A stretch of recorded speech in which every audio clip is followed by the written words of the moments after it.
This is the squeak that I want to get rid of. Seems like it only does it.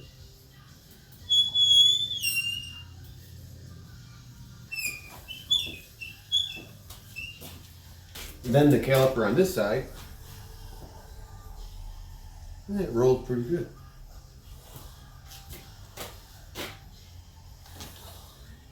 Doesn't roll all that great backwards though. Well, we're gonna fix it. With our wheels and tires off, we can remove the 2 bolts that hold the brake caliper, and we can take off the banjo fitting for the brake line. And that is 12 millimeter. I already got them broken loose. Be prepared for some brake fluid.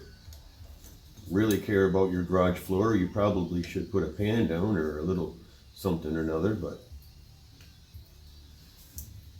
obviously I guess I don't.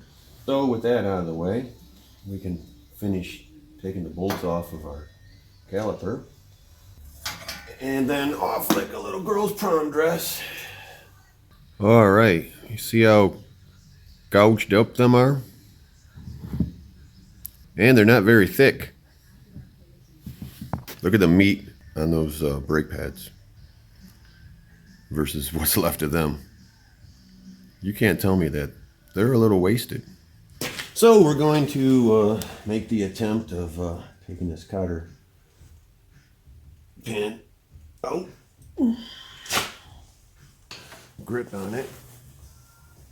And there it is. Off. And I'm going to use my 12-inch crescent wrench. It's also a 300 millimeter. So for metric use, it'll work. And there it is. Okay, so now we're all going to cross new territory here because I don't know a thing about this. So imagine you take it off. It doesn't come off. I thought, oh yeah, it's just going to come off like a automobile, you know. Alright, like I said, we're in this together, so I put my gear puller on here. And I'm going to give it a shot, see what happens.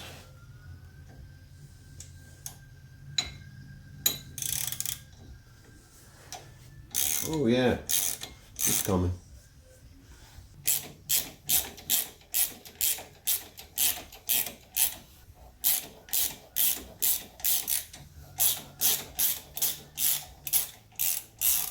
And that there's it. So,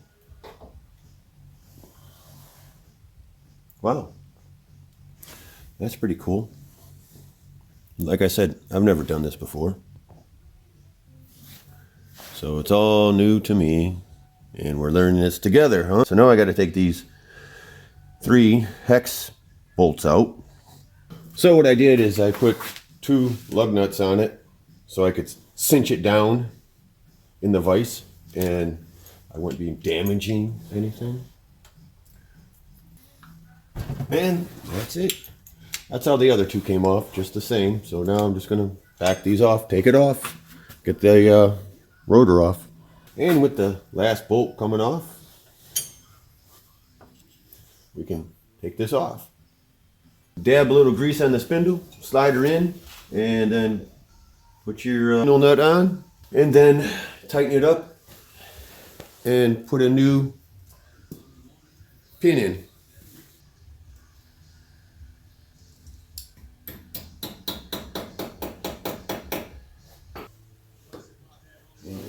Cut it. Well, I installed the 2 bolts that hold the brake caliper on and put the new banjo fitting with the washers, and I just tightened it up. I'm not going to put new brake fluid in until I do the other side. So on with the other side, I guess. There it is after bleeding the brake lines. I just took it out for a ride. Feels pretty good. The brakes are grabbing but then releasing, so that's happy. No more squeaky squeak. Hopefully everything goes well.